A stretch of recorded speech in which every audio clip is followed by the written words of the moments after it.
Welcome to our podcast series, EventBuzz by Purplepass, where we talk about all the latest event trends, planning advice, and ultimately a space where we can dive in and get all the tips and tricks from event planners out there currently tackling the industry. We are going to be talking about hosting events centered around food and navigating all the current health concerns and regulations in order to continue hosting events that local businesses depend on.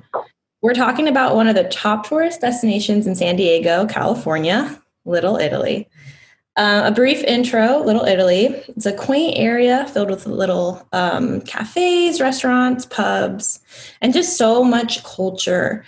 It's definitely my go-to for farmers markets and date nights. I love it. And the Little Italy Association does a wide range of good for the community, such as restoration projects and park cleanups.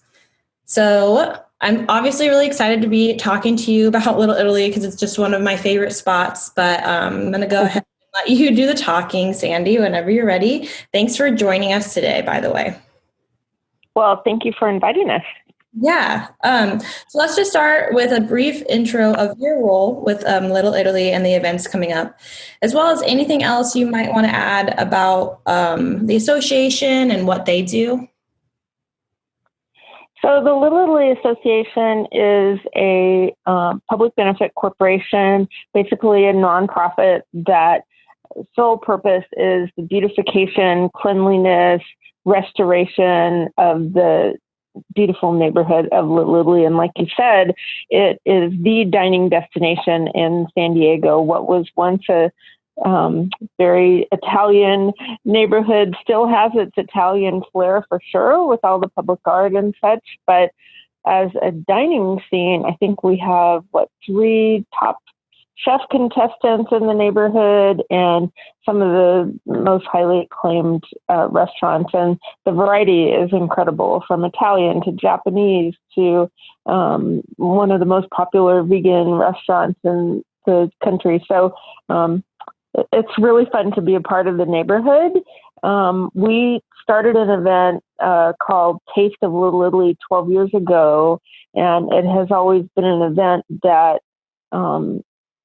is one where you pick up a passport and then you go to about 25 different restaurants in a night and get a taste from each one. And so we'll talk a little bit more about what we've done to morph this event, but we're pretty excited about it. It's coming up just soon, this weekend, October 4th. Yeah, I know. And yeah, back to what you're saying about the foods, like whenever I think of Little Italy, like everything's amazing, but like the dessert, just because I love sweets, so it's just so good. Like the variation, it's so good. Cannolis, tiramisu. Yeah. I know. Our office, of course, is in Little Italy, so it's definitely going to lunch there. But really bad. Fun. So yeah, like you said, you have the Taste of Little Italy Takeout Edition coming up. So tell me a little bit more about that. How it's going to be different from like any past events that you've done before. Well, it is not really what I would call an actual event. It's more of a dining experience, because what happens is people check in at a central location. They are given a really nice branded tote, insulated tote to keep their food hot and cold. And then they walk or drive to 6 different restaurants each night. So we've got a couple of appetizers, a couple of entrees, dessert, and a beverage each night. Plus, we're happy to have San Pellegrino as our sponsor. So they're kicking in some bottles of water. So by the time people have gone to the different restaurants and picked up their course of the meal, then they're able to drive away and take it home, go to a park and have a picnic. But it's not an event where people would gather, let's say. Yeah, I mean, I guess anything where we could do something, I get excited. I'm like, an event, but you're right. That's not a good word in San Diego. I know, unfortunately, but I mean, it's something to do and keep us from going crazy. It's bringing that word pivot to a whole new level. So we came up with this idea, and we have been so excited about the restaurants and the way they've stepped up and come up with beautiful menu items. If you look at it happens 5 nights. So it starts on Sunday and it goes all the way through Thursday. And what ticket buyers do is they can go to the page, look at the menu for each night, figure out which restaurants they like, which taste. We even have a vegetarian night, and then they can choose from there. And if you look at the different menus, it's really hard to decide because they all look so tantalizing. Yeah, I bet. So, I mean, you touched on it a little just now, but I wanted to ask you, regarding the safety guidelines and what you're kind of the changes you've had to make to comply with everything to be able to do at least some things close to an event during COVID. What are the biggest changes you had to kind of put in place or be creative about? I guess first I would have to say that the restaurants themselves have had to undergo so many different guidelines, and it's different obviously from county to county, but the San Diego County Health Department is very thorough and very strict, and restaurants have been closed down that haven't been following the distancing and mask wearing guidelines. So the restaurants themselves are already practicing safe reopening standards. In terms of the way we are operating, everyone will be required to wear a mask while participating. We'll have plexiglass at our check-in area. We have hand sanitizer available and masks if somebody forgets their mask. We have masks for people. So we've pretty well thought through every single detail. I've been taking part since June in a group called the San Diego Event Coalition. Mm-hmm. And we wrote a 38-page guideline of safe event operations so that when events are approved to happen again, the city and the county are going to require event planners to follow these guidelines. They're on our website, and I can give you the link towards the end so you can post it. But you can see these guidelines that cover everything from how to check in a volunteer to what you do if you have a stage once music is allowed, which is not right now. And so we've pretty much covered every procedure. Yeah, that'd be awesome. I'll definitely share that. I'm sure a lot of people would like to see that just to get an idea of how it's going to be. But yeah, and then just for other event planners listening out there, trying to follow their own community's regulations and whatnot during this time, especially food handling. But I know that's the restaurant side of it. But did you have any other tips you would like to tell them while they're trying to navigate all this? Well, at least in San Diego County, there are no guidelines at this point for food, like a food vendor at an event, let's say a normal street fair or something like that. That's not allowed to happen right now. So the only food guidelines are the ones that have been put out there for the restaurants, and then farmers markets have a separate set actually. That is quite different. So at this point, there's no food event guidelines. There are guidelines for, temperature taking, checking people in, all those sorts of things, but there's nothing yet for food. But the restaurants, like I say, have their own protocols that they've been following quite successfully for several months. Little Italy adopted curbside dining where they're putting, tables and chairs out in the parking places in front of the restaurants. So luckily, a lot of the restaurants in Little Italy were able to expand their footprint so they can serve more people outdoors. Yeah, patio dining. I've seen that. Yeah. Such a good idea. And you just mentioned, I was actually really curious, the farmers markets, is Little Italy, are they still doing them or? The farmers markets were only closed for a short time. I don't know, it was about a month maybe in the early stages of the pandemic. Mm-hmm. And then because they are a grocery they're considered essential services because they provide food.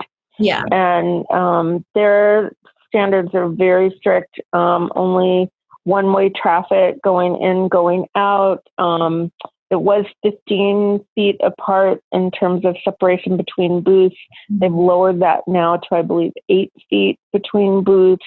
I think they can have only, forget how many people, there's a limited number of people, at least in Little Italy, they're able to have on each block at any given time. So they have to hold people at the entrance and count them in and out. So it's pretty strict. And you're not allowed to go into a booth. You point, and that people have the food up towards the front. So it's really sort of reshaped the way farmers markets are done. Yeah, just because that Little Italy's farmers markets get pretty big. A lot of people. Yes. It's probably one of the most popular, if not the most popular one in the city. And there's just such a great range of product there. It's incredible. Oh yeah, I definitely love it. Look forward to that all the time. And then for these events, or not events, I keep saying that, but for like the changes and doing like the event you have coming up, the takeout edition, how have you been letting customers know about these changes in a way that gives them the peace of mind that they might need to participate in activities again? Like, what has been your strategy for like kind of being like, okay, we're doing this in marketing terms and whatnot? Because it is something new, and there are a few more steps to it than what we have traditionally done as Taste of Little Italy. Our materials, at least when you go into one of our newsletters or online ticketing sites, sort of walk you through. First you check in, then you get the bag, and then because people are a little confused, I think, initially by the process until they read that. Yeah. So we've really been pushing out a lot of electronic communications. We haven't, we've partnered with a couple of outlets to do sponsored blasts for us. And Little Italy Association has a huge social media following. So we have been obviously promoting heavily there. So pretty much using every channel that's available. We don't have a budget for a big print advertising campaign on this, so we have to pretty much rely on digital. Yeah, and yeah, yours Instagram's amazing. And then some TV from public relations aspects as well. There have been a good amount of articles and television appearances as well. Yeah, and just going to your website, I learned a lot because I saw you guys have a lot of different alerts posted. So I think that's also a great way for people to kind of alert their users of changes just simply by putting it all over their website. And you guys did a great job by that, or through doing that. But yeah. Little Italy is a very close-knit community too. So when we have something like this, a lot of the attendees are people that live in the neighborhood and attend all of the committee meetings and such too. So word of mouth is great for us. Oh yeah, word of mouth. Word of mouth is a powerful marketing form for sure. I think that was it. I just wanted to kind of like talk to you about that event and like how you guys have been doing. But yeah, I would definitely encourage anyone in San Diego or visiting to check out Little Italy when they can, and especially this upcoming event, participate in that because the food is amazing, as you can tell by my enthusiasm. I don't know how you work there. I would be eating out all the time. Yeah, I'm really excited to see how it goes too. And since this is going out to a lot of event planners, if you have an event coalition in your area, if there's something like our group that you can get involved in, if you can write letters to your congresspersons and your state legislators, we need to get event professionals either back to work or financially supported. And so we're really encouraging activism about this because it's over 12 million people nationwide, and most of them are out of work. So we have an uphill battle on our hands.